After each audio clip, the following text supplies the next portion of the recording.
Assalamualaikum warahmatullahi wabarakatuh. Saya Sri Oktavia Juwita, mahasiswa dari Politeknik STI Alan Bandung, kelas APN U8.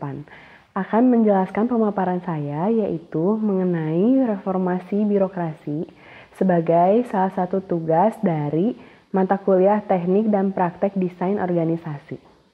Reformasi birokrasi pada hakikatnya merupakan upaya untuk melakukan pembaharuan dan perubahan mendasar terhadap sistem penyelenggaraan pemerintahan terutama menyangkut aspek-aspek kelembagaan atau organisasi, ketatalaksanaan atau bisnis proses, dan sumber daya manusia aparatur. Reformasi birokrasi yang sudah dimulai sejak 2010 dengan dikeluarkannya Peraturan Presiden Nomor 81 Tahun 2010 tentang Grand Design Reformasi Birokrasi atau yang biasa disebut dengan GDRB 2010 sampai 2025.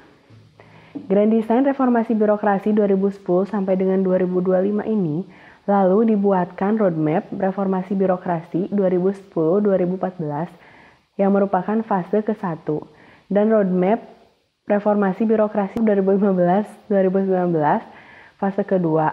Lalu pada tahun ini yaitu tahun 2020, reformasi birokrasi akan masuk pada fase ketiga, yaitu terhitung sejak 2020 sampai dengan 2024. Tujuan dari reformasi birokrasi sesuai GDRB 2010 sampai dengan 2025 ini, yakni untuk mewujudkan tata kelola pemerintahan yang baik atau biasa disebut dengan good governance dengan birokrasi pemerintah yang profesional, berintegritas tinggi, menjadi pelayan masyarakat dan abdi negara. Birokrasi seperti itu diharapkan akan memberikan kontribusi nyata pada capaian kinerja pemerintahan dan pembangunan nasional serta daerah.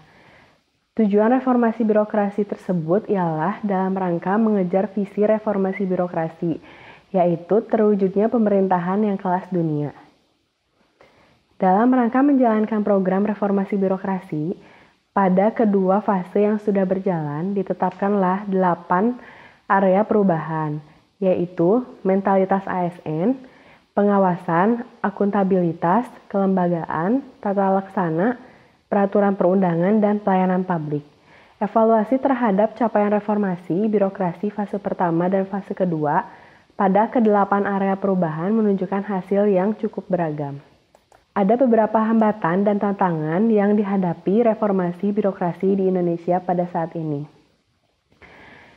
Yang pertama yaitu masih rendahnya komitmen dari pimpinan instansi baik di tingkat pemerintah pusat maupun di tingkat pemerintah daerah dalam upaya untuk melakukan pencegahan dan pemberantasan tindak pidana korupsi. Lalu yang kedua, penyelenggaraan pemerintahan masih belum mencerminkan penyelenggaraan pemerintah yang bersih dan bebas dari KKN. Yang ketiga, manajemen kinerja pemerintah belum dilaksanakan secara maksimal. Keempat, penataan kelembagaan yang masih belum efektif.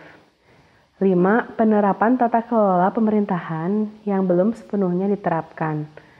Yang keenam, manajemen sumber daya manusia yang belum berjalan dengan baik. 7. Inefisiensi anggaran atau rendahnya budaya kerja dalam melakukan efisiensi anggaran.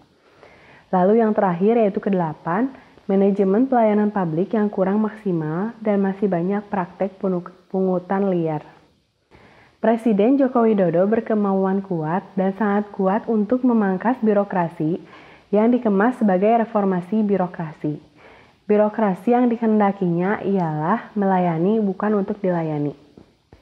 Penyederhanaan tersebut dengan cara memangkas struktur eselon dari 5 tingkat menjadi 2 tingkat saja, eselon 3 dan 4 yang dipangkas.